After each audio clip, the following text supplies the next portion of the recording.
Okay guys, so today I'm going to be unboxing another pull station. So let's get started. So first, and this is from eBay, by the way.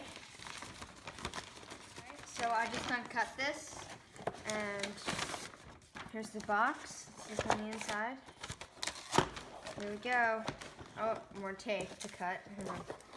Alrighty. Maybe I can just open it this way. Alright, here it is.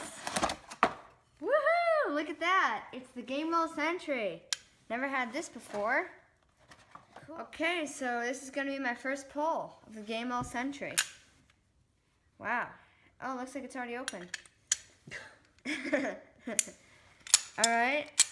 It feels pretty good. And then, let's see the model. Century, of course. There we go.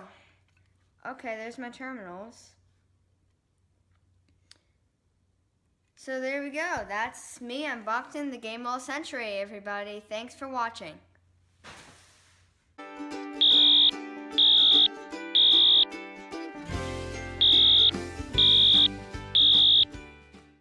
And by the way, everybody, some more videos will be fire alarms going off and all different stuff. Like, it's gonna be awesome.